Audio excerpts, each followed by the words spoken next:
So our first speaker today is Eugenia Rodrigues.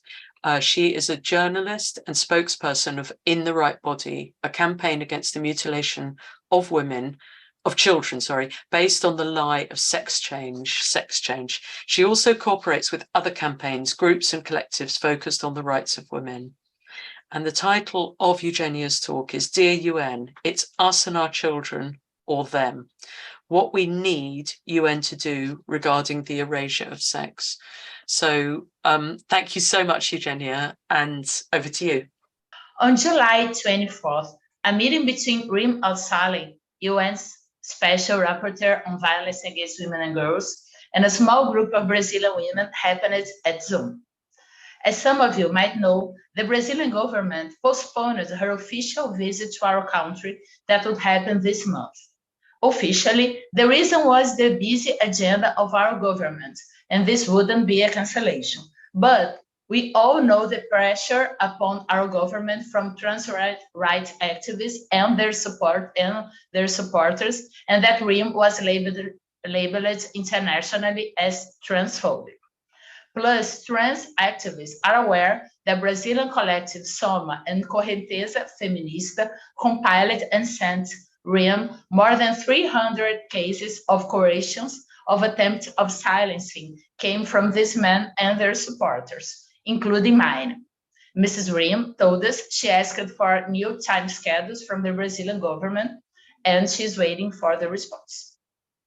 I was at the meeting representing In the Right Body, an organization that fights for the end of medical mutilation of children based on so-called gender, just like the Article 9 of WGI's declaration, and also raises awareness about other impacts of the legal erasure of sex. Organizations as WGI Brasil, Soma, Correnteza Feminista, Movimento Infância Plena, Sangra Coletiva, and influencers as journalist Anne Rami, whose nickname is Mama Traca, were also there. Before talking specifically about the more important points of the meeting, I'd like to thank again Mrs. Rim for the opportunity and sympathize with her delicate situation. Women in positions of power have to deal with the permanence of all forms of male violence against us and this new and unbelievable ideology called transgenderism. The idea that women and men, girls and boys are not human beings, but feelings, genders identities. We can only have a glimpse of the pressure above them.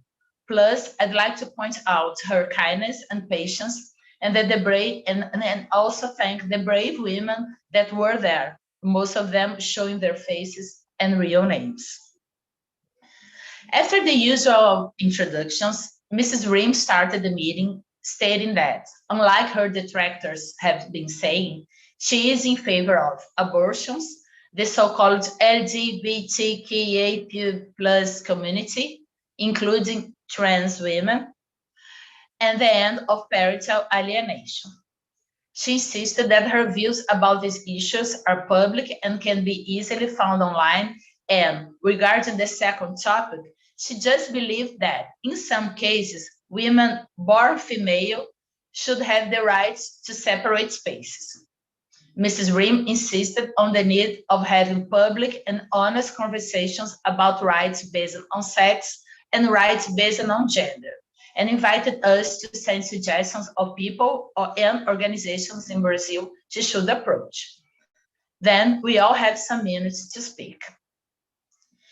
Due to the small time we all had, I did a brief speech. First, I stated the necessity of contacting the Conselho Federal de Medicina, the Federal Board of Physicians of Brazil. The medical mutilation of children in Brazil is not based on a law, but on a mere administrative norm, resolution number 2265 of 2019, made by this institution. I also reinforced the necessity raised by Danúbia from Movimento Infância Plena of pressing Supremo Tribunal Federal, our Supreme Court, to drop their recognition, also with no law, of a crime called transphobia, and their understanding that it should get the same penalty of racism, which is officially a crime in Brazil, punished with prison.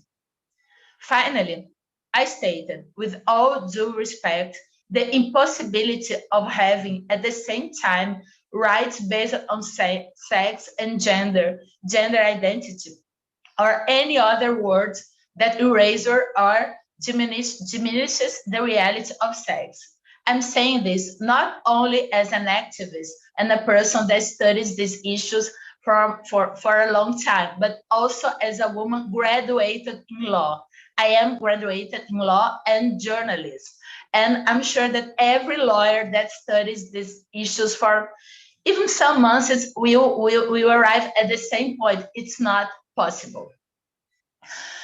I also pointed out that acronyms such as LGBT, LGBTQ, and expressions as LGBTQ community are appropriation of the honorable fight for the rights of sexual orientation. And while sexual orientation is a fact, gender identity is merely a belief, and it shouldn't be imposed on anyone. Finally, I said that we must stop lying that people are what they clearly are not, and this is the only way to get out of the mess we're in. This said, I'd like to use this space, kindly considered by WGI, to say what I, as a spokesperson of In the Right Body, an activist for the rights of women and children, and a concerned citizen, would like the UN to know, always with all due respect to Ms. Rim and her hard work. Dear Ms. Al-Salam and UN, it's us or them. It's not possible to protect us and our children in a world where transgender is taken seriously. We cannot protect our spaces when anyone can be a woman, when the word woman doesn't mean anything, where boys are taught they are a special kind of girls called trans girls.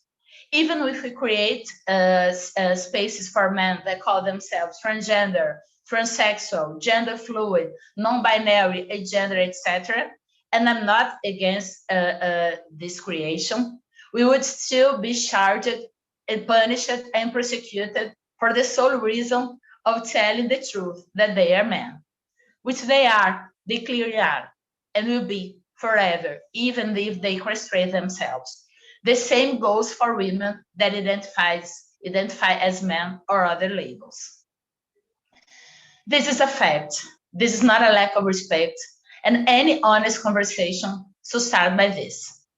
Sex is central in every part of our daily lives, and separated spaces are only a part of the problem, though extremely important.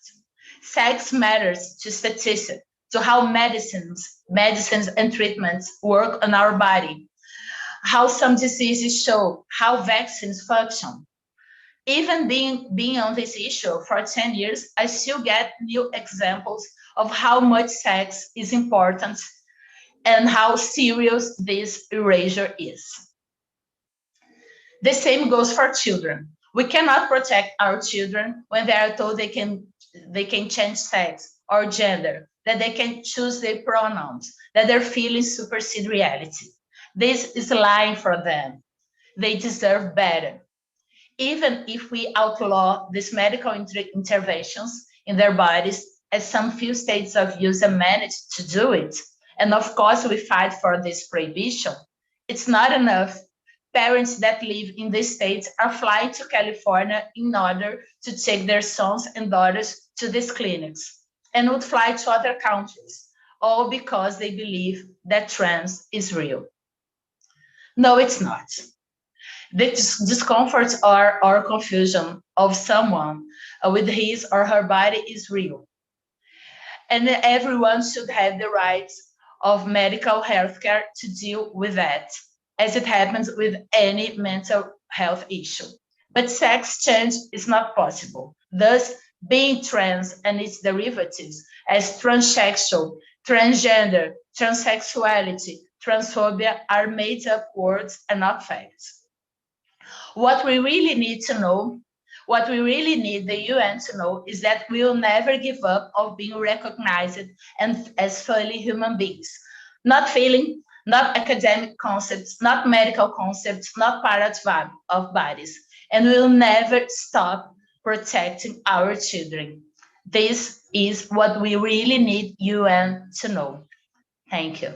How many are in your organizations, or how many in Brazil and related organizations are working like in sort of the same way as you? Besides WGI Brazil, we have many collectives here, feminist collectives, all of them radical, composed by radical feminists, or at least, women that it identifies as some way with radical feminism. So we do have many collectives here, and of course, independent women that are not in collectives.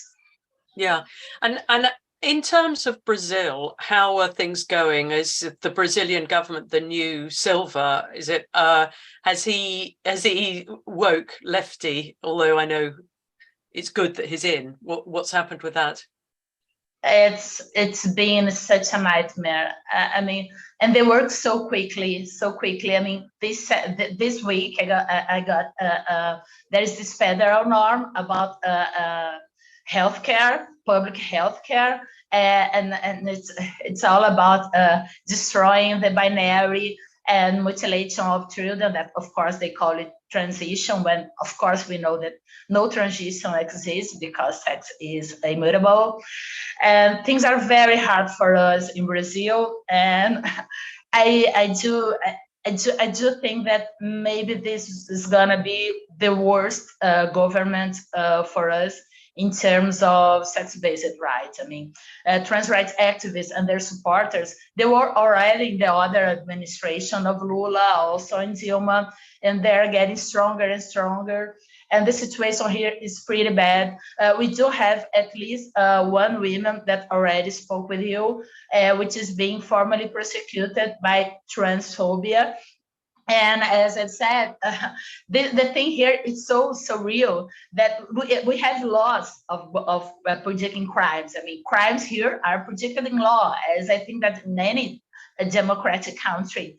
But our Supreme Court, attending to the plea of an LGBTQ activist, lawyer and activist, adopted his view that we should consider transphobia a crime, and it should receive the same penalties of racism. And the penalty of racism in Brazil is very high. So we do have a crime with no law, only based on an understanding of Supreme Court, and people are being prosecuted, formally prosecuted, or at least threatened of prosecution. In fact, I didn't have time to say, but in this meeting with RIM, I don't know how, but some women, or at least with feminine names, maybe some are even men, that were there, and they were accusing of transphobia in the chat. I don't know if RIM invited her, or someone sent her link on a malicious way. I don't know. I just want to say that these women, or feminine names people, were in the chat accusing us of transphobia, which is a crime. So it's very, very important that everyone knows that here in Brazil, our Supreme Court recognizes this as a crime. It's not a minor crime. It's a crime punished with prison. And it's very high the penalty. People can be like 20 years in the prison for saying that a man is a man. And I'd like to use this space just to say, because I know there are so many people to talk, but I'd like to say that it's pretty important that all women know that we must be independent. Our acts as women that protect women and children, we must be independent from left to right, act independent. Besides, independent of our personal view, we must act independent way, because things that left is doing for us is just horrendous. We must be more rational here. Things are such a mess in Brazil. I would not have even time for saying what they're doing for us here.